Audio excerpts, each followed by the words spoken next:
एक आम इंसान के लिए हीलियम क्या है? गुब्बारों में भरकर आसमान में उड़ा देने वाली चीज़। पर क्या आपको पता है कि हीलियम के बिना हमारा फ़ोन, लैपटॉप और कंप्यूटर्स बनते ही नहीं। एमआरआई मशीन्स जो हॉस्पिटल्स में यूज़ होती हैं पूरी बॉडी को स्कैन करने के लिए, हीलियम के बिना कभी काम ही नहीं कर सकते। इसके बिना हमारी मॉडर्न टेक्नोलॉजी फेल हो जाएगी, क्योंकि हीलियम की प्रॉपर्टीज़ ही कुछ ऐसी होती हैं। इस वीडियो में हम हीलियम की ही बात करेंगे, जो कि पीरियडिक टेबल का दूसरा एलिमेंट है, जिसका एटॉमिक नंबर 2 है, क्योंकि इसके न्यूक्लियस में 2 प्रोटॉन्स होते हैं। नॉर्मली जितने भी एलिमेंट्स पाए गए हैं उनकी खोज धरती पर हुई थी। हीलियम भी धरती में मौजूद था, लेकिन ये धरती में नहीं, सूरज में पाया गया था। सूरज या किसी और तारे की एनर्जी का सोर्स हाइड्रोजन और हीलियम ही है। सूरज में जब हाइड्रोजन हीलियम में बदलता है तो एनर्जी रिलीज होती है और वो धरती तक भी पहुंचती है। इसी एनर्जी से हीलियम की मौजूदगी का पता चला। बाद में इसे धरती में भी खोज लिया गया। धरती में हीलियम गैस के रूप में मिलती है। इस गैस में ऐसी प्रॉपर्टीज यानी गुण होते हैं जो किसी और गैस में नहीं मिलती। हीलियम एक नोबल गैस या एक इनर्ट गैस है। इसका मतलब है कि ये गैस किसी भी चीज़ से रिएक्ट नहीं करती। ना इसमें केमिकल रिएक्शन होता है और ना ही इसमें आग लगती है। यहाँ तक कि हाई टेम्परेचर में भी ये गैस स्टेबल ही रहती है। हवा के मुकाबले ये गैस बहुत हल्की होती है और इसकी थर्मल कंडक्टिविटी हवा से 6 गुना ज़्यादा होती है। यानी ये हवा के मुकाबले जल्दी हीट ट्रांसफ़र करती है और एक कूलिंग एजेंट की तरह काम करती है। यही कारण है कि हीलियम को एमआरआई मशीन्स में भरा जाता है, ताकि मशीन में मौजूद सुपर कंडक्टिंग मैग्नेट को ठंडा रखा जा सके। और ऐसा इसलिए क्योंकि हीलियम गैस को जब लिक्विड में बदला जाता है तब इसका टेम्परेचर -269 डिग्री सेल्सियस तक गिर जाता है और ये दुनिया का सबसे ठंडा नेचुरल मटेरियल बन जाता है।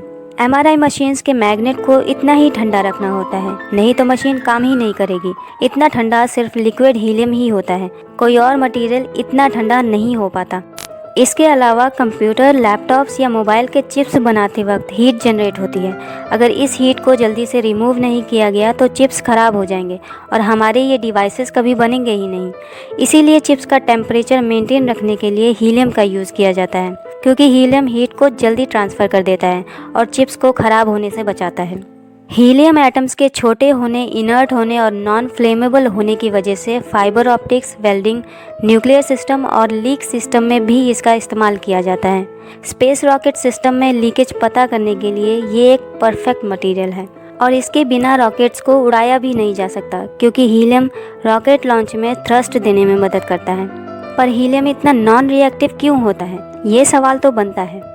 हीलियम अपने एटॉमिक स्ट्रक्चर की वजह से इतना नॉन रिएक्टिव और इनर्ट होता है। इसके एटम में 2 प्रोटॉन्स और 2 इलेक्ट्रॉन्स होते हैं। प्रोटॉन्स सेंटर में होते हैं और इलेक्ट्रॉन्स इनके चक्कर लगा रहे होते हैं।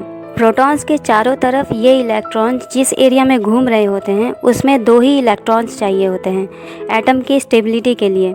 यानी कि हीलियम का पेट भरा होता है, इसीलिए ये सुस्त रहता है, कुछ नहीं करता। इसे ना ही इलेक्ट्रॉन देना होता है और ना ही किसी से इलेक्ट्रॉन लेना होता है।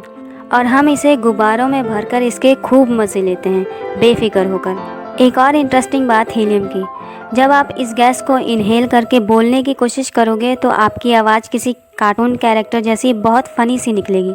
ऐसा इसलिए होता है क्योंकि आवाज़ हीलियम गैस में तेज़ी से मूव करती है।